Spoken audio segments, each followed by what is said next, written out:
Ben özüm taşladım gana Kıtay'ı.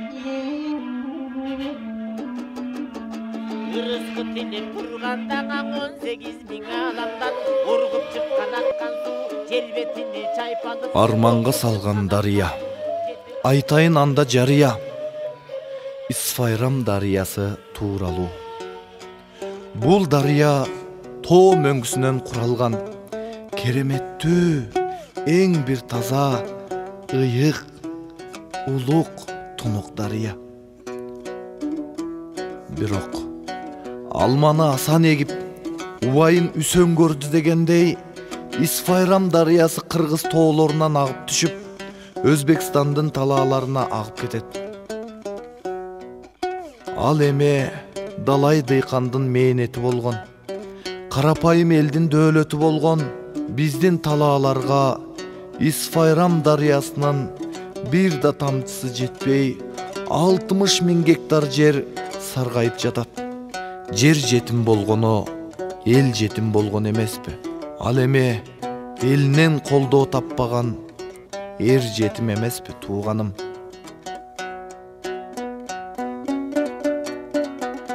Мурза Паша атаны билесиздерби?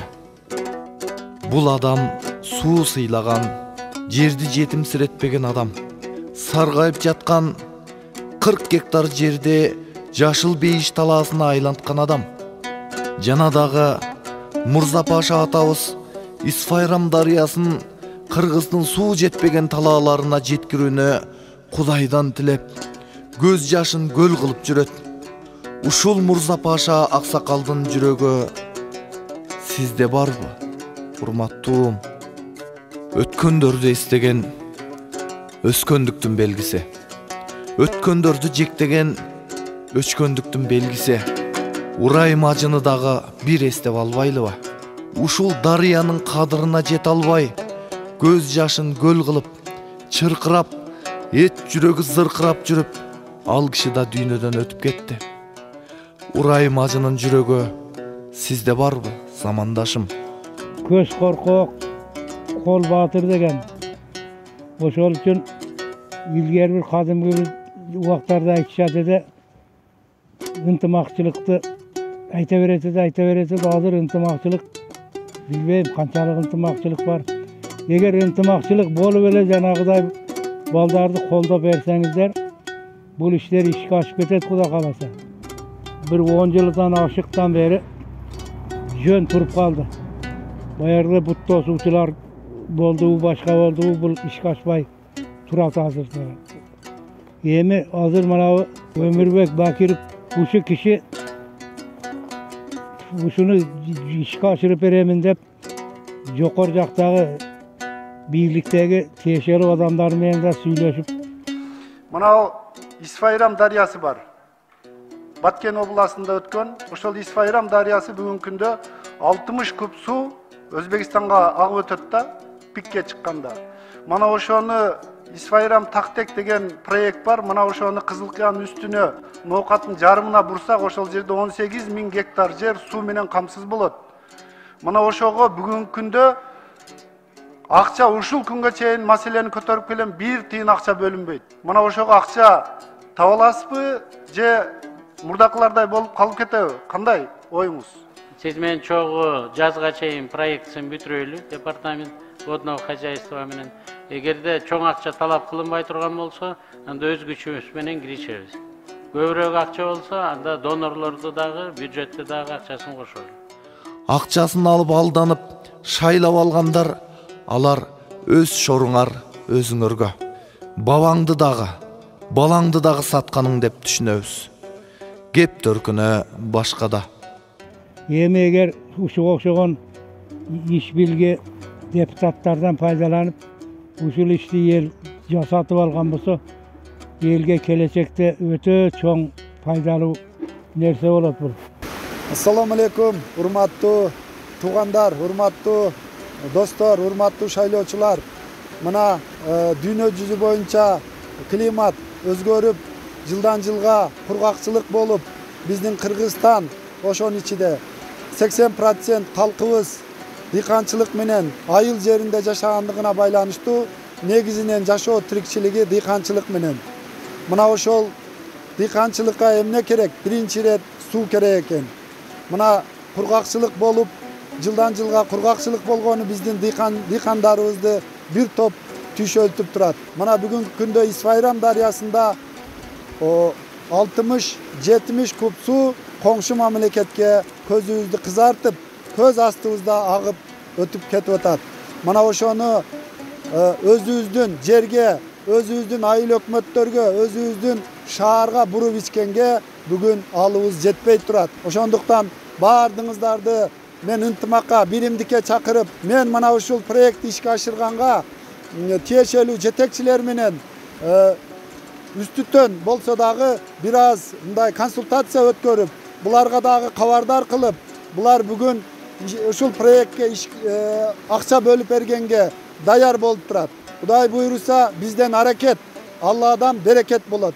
Кудай буйруса жакшы чоң ушунга окшогон долбоорлорго кол уруп, мына ушундай долбоорлорго аракет кылышыбыз керек. Бул дагы болсо биздин элибиз үчүн, шайлоочуларыбыз үчүн.